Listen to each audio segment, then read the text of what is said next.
बच्चों ध्यान दीजिए, एक्सरसाइज को पढ़ने से पहले कुछ महत्वपूर्ण बिंदु हैं जिनको हमें जानना आवश्यक है। इस बिंदु को हम डिस्कस कर रहे हैं और इसको एक बार समझ लेते हैं कि ये है क्या। जो पॉइंट्स लिखे गए हैं, संख्या पद्धति, मुख्य रूप से संख्या पद्धति जो होता है, संख्याओं को एक निश्चित क्रम में उसके नाम से जानने हेतु उसको व्यवस्थित किया जाता है, जिसे हम मैथमेटिक्स में उसको आवश्यकता अनुसार हम जानकारी रखते हैं और उसका उपयोग करते हैं।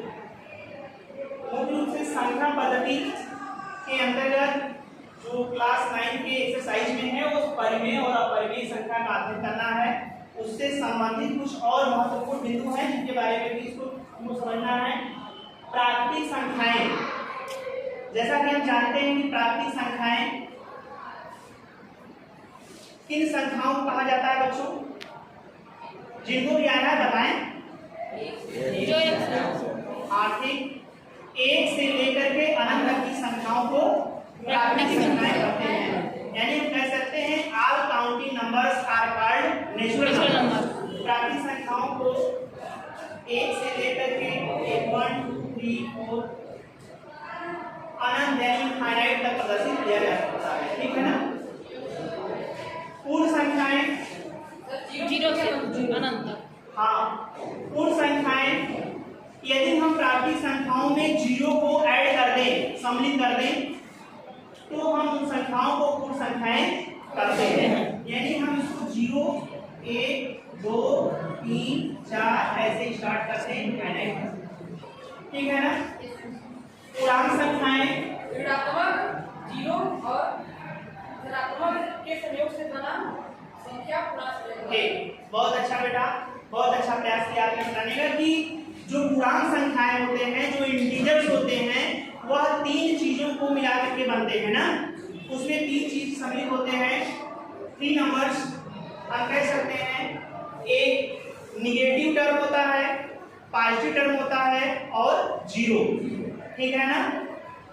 3 प्रकार की संख्याएं होती हैं, निगेटिव, 0 और पॉजिटिव। ऐसी संख्याओं को पूर्णांक संख्याएं कहते हैं। ये धनात्मक भी हो सकती हैं, ऋणात्मक भी होती हैं और 0 भी हो सकती हैं। ठीक है ना? बात समझ आ गई बच्चों? ध्यान दीजिए। अभाज्य संख्याएं ऐसी संख्याएं जो एक और स्वयं से कटे। हाँ, यानी अभाज्य संख्याएं वे संख्याएं होती हैं जो एक और स्वयं के अलावा किसी दूसरी संख्या से विभाजित न हो। है ना?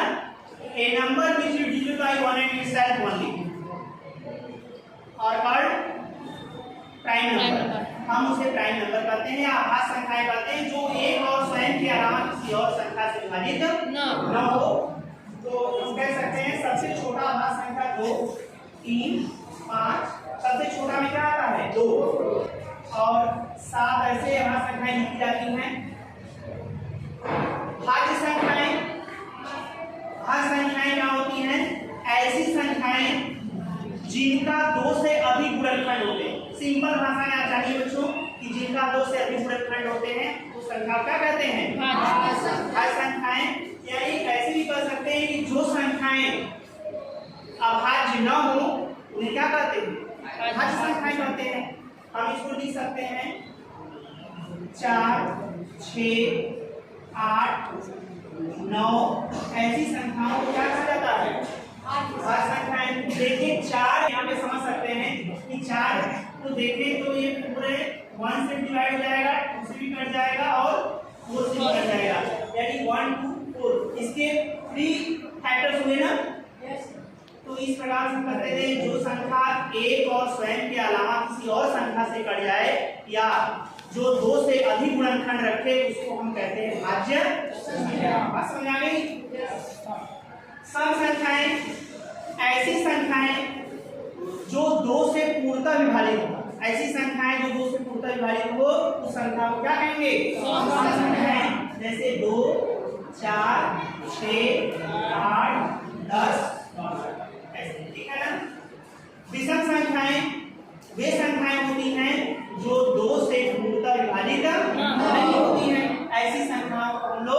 सम संख्याएं नहीं विषम संख्याएं करते हैं। क्या कहते हैं? विषम संख्याएं। इसको हम लोग कहते हैं 1 3 5 7 9 11 13 ऐसे लिख सकते हैं। ठीक है बच्चों, जुड़वा आभाज्य संख्याएं समझ लेते हैं। या बहुत कम पढ़ाया जाता है या फिर बहुत कम आप लोग को जानकारी इसकी रहती है, जान लीजिए। जुड़वा आभाज्य संख्याएं वे संख्याएं होती हैं, है ना, जिन दो अभाज्य संख्याओं का अंतर दो, जिन दो अभाज्य संख्याओं का अंतर दो हो उसे क्या कहते हैं? जुड़वा आभाज्य संख्याएं कहते हैं। जैसे बच्चों को बता दें कि देखिए अभाज्य संख्याओं में 3 और 5 ले लें और इसका अंतर कर दें 3 और 5 का, तो इसको हमें इसका अंतर क्या मिलेगा? 2। तो ये संख्या क्या है? जुड़वा।